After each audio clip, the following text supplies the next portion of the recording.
श्रीकांत शिंदेंना आयकर विभागाची नोटीस आली आहे। संजय शिरसाटांनी ही माहिती दिली आहे। आयकर विभागाच्या नोटीसला उत्तर देऊ असं शिरसाटांनी म्हटलंय। नोटीस येण्या प्रक्रियेचा भाग असल्याचंही शिरसाटांनी म्हटलेलं आहे।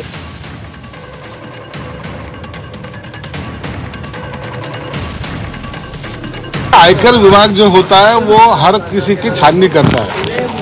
मुझे नोटिस आई है, श्रीकांत शिंदे साहब को नोटिस आई है और किसी को नोटिस आती होगी, तो इसके मायने अपन ने गवर्नमेंट को, वो आयकर विभाग को अपनी जवाब देना यह लाजमी है। 9 तारीख को मेरे को जवाब देने के लिए कहा था, मैंने उनसे टाइम मांगा है और उसका जवाब हम देंगे। लेकिन किसी पत्रकार ने श्रीकांत शिंदे जी को भी नोटिस मिली, आपके ऊपर राजकीय दबाव है क्या, ऐसा जब पूछा गया तो मुझे पता नहीं है उनको नोटिस मिली या नहीं मिली। लेकिन मेरे तरफ से ऐसा कहा जा रहा है, चैनल के माध्यम से ऐसा कहा जा रहा है कि मैंने ऐसा बताया कि श्रीकांत शिंदे साहब को भी नोटिस मिली। इसके बारे में मुझे कोई जानकारी भी नहीं है और ना उनके वो नोटिस मिली या नहीं मिली उसके बारे में मैं कुछ बता भी नहीं सकता। इसलिए इनकम टैक्स ने दिए नोटिस को मैं मेरे तरफ से जो भी जवाब है वो कुछ दिनों में देने वाला हूँ।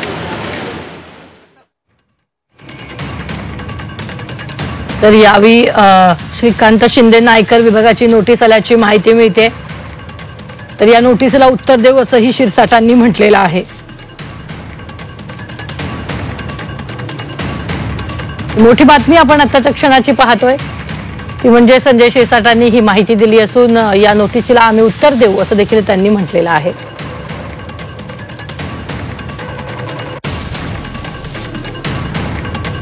आयकर विभागाच्या नोटीसला उत्तर देऊ यावेळी शिरसाटांनी म्हटलेलं आहे।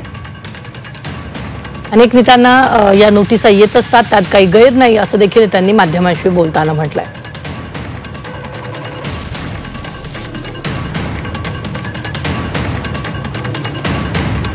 या संदर्भात ताजे अपडेट देत आहेत आपले प्रतिनिधी कपिल राऊत। कपिल, आताच्या क्षणाची सगळ्यात मोठी बातमी आहे ती म्हणजेच श्रीकांत शिंदेंना आयकर विभागाची नोटीस आल्याचं शिरसाटांनी म्हटलंय।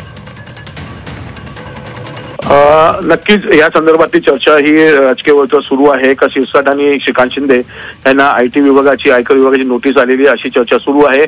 आणि या संदर्भात शिरसाटांनी कबुली दिलेली आहे का मलाही नोटीस आलेली आहे, श्रीकांत शिंदेना नोटीस आलेली आहे, त्याचं उत्तरही आम्ही देऊ। ही जनरल नोटीस आहे, एक जनरल माहिती पाहिजे असते, त्या अनुषंगाने ही नोटीस आहे, त्याची उत्तर आम्ही देऊ, त्याचा फेस करू असं शिरसाटांनी सांगितलेलं आहे।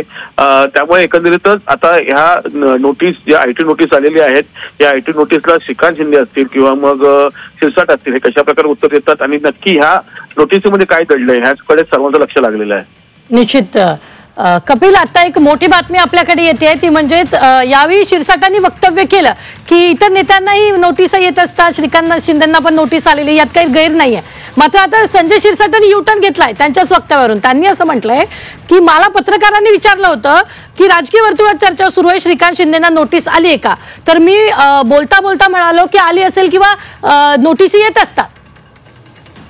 नक्कीच राजकीय वर्तुळात चर्चा सुरू आहे सकाळपासूनच। श्रीकांत शिंदे असतील, शिरसाट असतील, जे सेनेचे नेते त्यांना नोटीस आयटी नोटीस येत आहेत आणि ह्या शिरसाटांबद्दल शिरसाटांनी कबुली दिलेली की मला नोटीस आलेली आहे। पण आता शिरसाटांनी घुमजाव केलेला आहे आणि त्यांनी म्हटलेलं आहे का श्रीकांतबद्दल मला काही माहिती नाही का। पहिल्यांदा त्यांनी असं म्हटलं होतं की श्रीकांतही नोटीस आलेली आहे आणि आता त्यांनी घुमजाव करून सांगितलेलं आहे का श्रीकांतबद्दल मला माहिती नाहीये।